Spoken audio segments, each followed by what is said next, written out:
What's up, plant lovers? We're back at it again. My name is Brad and welcome back to my channel. Today what I want to do is I want to go through a couple of the plants that I've planted over the years, and I want to give you an update on how they're doing. Some of these plants are as new as the Monstera Deliciosa. Other plants I've had for quite a while, like this Monstera Deliciosa right behind me. So as I go through some of these plants, I'm going to give you a bit of history of where they've come from, what I've done, and where I hope that they'll be at the end of this growing season. I like to have goals for my different plants at the end of the growing season because I like to see what works, what doesn't work, and I just really like to see new leaves just unfurling and growing and becoming bigger, and just my plants being happy in general. So without further ado, let's get to it. I hinted at this in the very beginning, but this is my Monstera Deliciosa. This is one of my favorite plants. As you can see, it's a bit dusty and I do need to do quite a bit of housekeeping on it. The reason why it's dusty is because we recently had some construction and unfortunately this plant got dusty, but I will go in and I'll wipe the leaves probably here over the next few days or so. This Monstera Deliciosa, when I first got it, was very, very tiny. It was a little bit right in this section here. So over the course of the time that I've had it, I've done a few things. The first thing that I've done is I've given this Monstera a moss pole. Since giving it a moss pole, the leaves have grown and also have become fenestrated, and it's really quite beautiful to see. So for instance, we're looking at the top here, and it's a pretty big leaf. And then as we go down the vine, you can start to see when I didn't have it propped up on a moss pole versus when I did. So if we go all the way down and let's just follow this vine, you can see that we have leaves here with a little fenestration there. And then as we go further down, we see some other leaves that don't. So this is just kind of a case study where putting your plant on a moss pole really can encourage the leaves to become bigger and also give you that beautiful fenestration.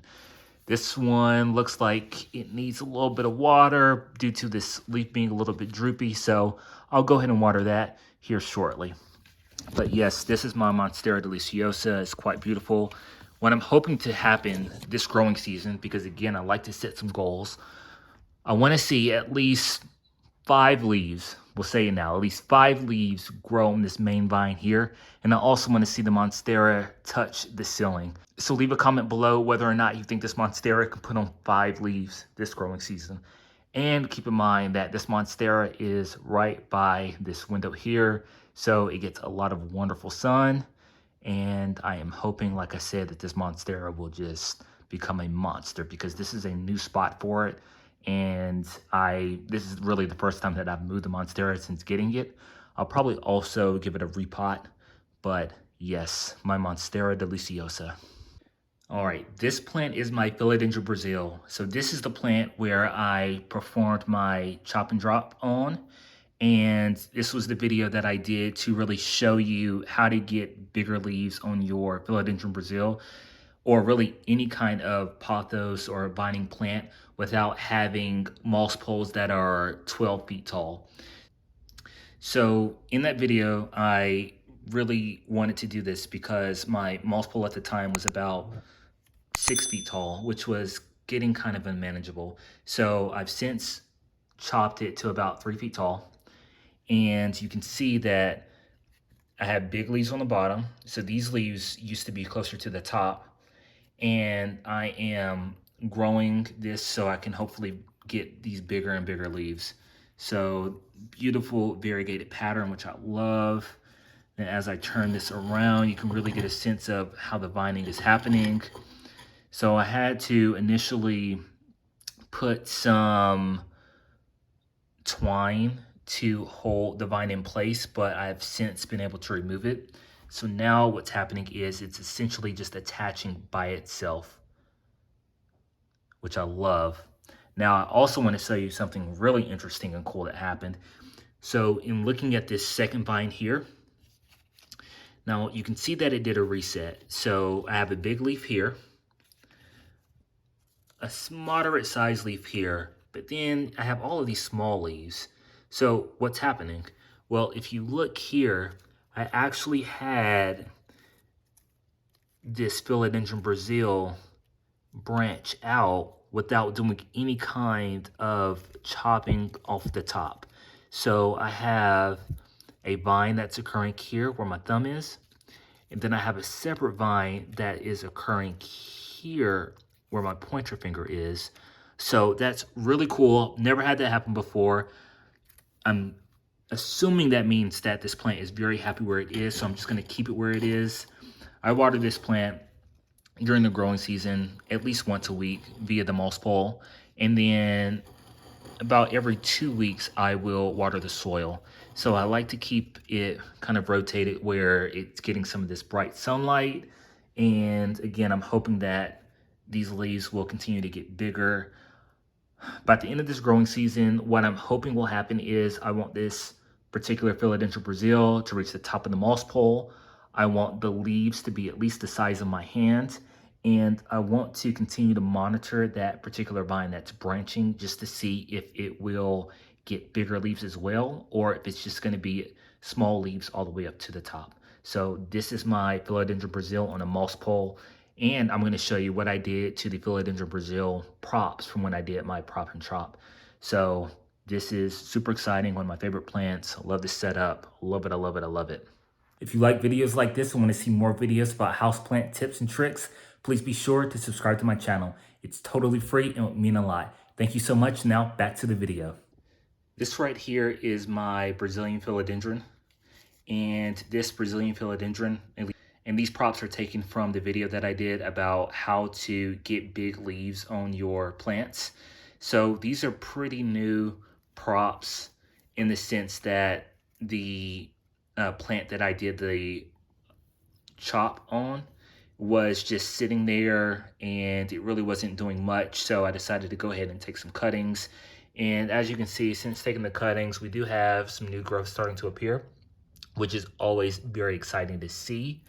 And my goal here is to get this full, and I want to have at least a little bit of vining hanging down.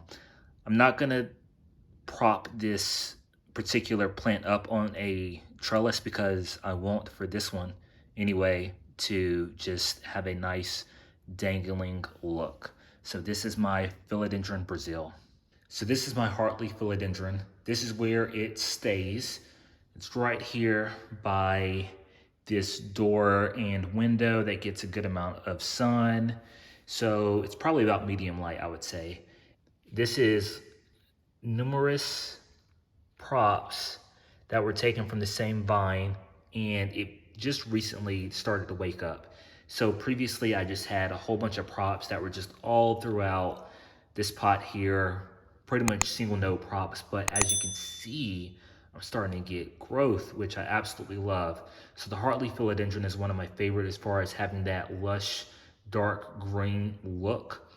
And so far it looks very healthy, very healthy.